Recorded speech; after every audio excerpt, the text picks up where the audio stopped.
inama nshingamateka n'inama nkenguzamateka duhejeje kugira ivyigwa biri ku minsi 4 turabira hamwe uko amategeko eka ndetse n'ukuntu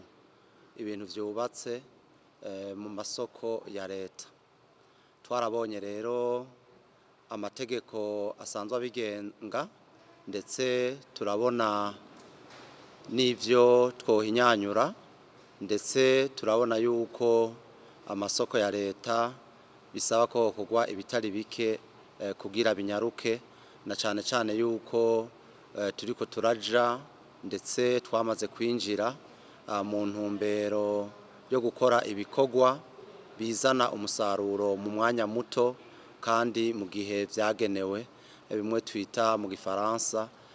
budget programme. Na karyo rero twarabonye neza yuko inama nshingamateka na nkenguzamateka bazoheza cane bagaheza bagakora ivyo bajejwe mu vyo kuza kugenzura uko leta isanzwe ikora kugira bayisahirize aho bahari utunenge baheze bafashe kugira dushobore kuronka umusaruro na cane yuko amasoko ya leta bikunda kuvugwa kakunda guteba mugabo muri iki gihe turiko turakorera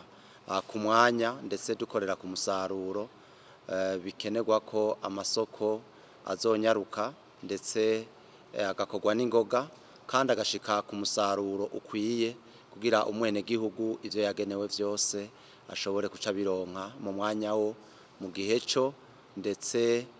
naho bizoba bikorerwa hose bishobore gushika atangorane. Nuko rero niko abashinga amateka n'abakenguza amateka babonye igikorwa bagiye gukora vuba cyo gushika ku rubuga kugira barabe ndetse uko amasoko yagiye aratangwa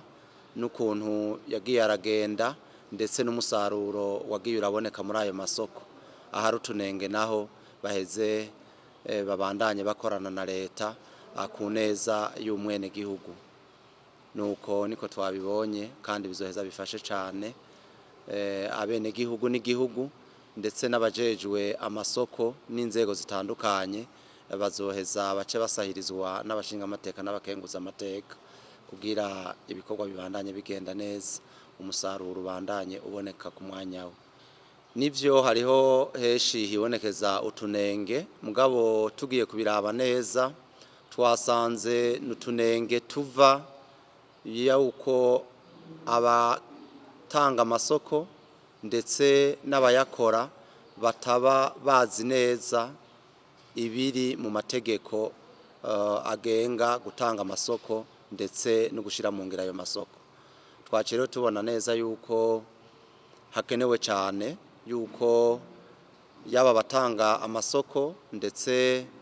n'abayashira mu ngiro yuko bo kwama bariko barahugurwa kandi bagakurikiza amategeko yashizweho. Ikindi twabonye kandi nuko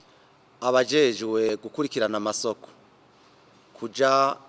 mu makomisiyo atandukanye hojayo abasanzwe babifitse ubuhinga. Notanga nk'akarorero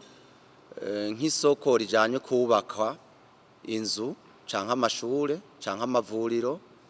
canke n'izindi nyubako zitandukanye birasaba ko hajamwo abize ivyo kubaka kugira bamenye ivyo bakurikirana uko nibo baba babizi.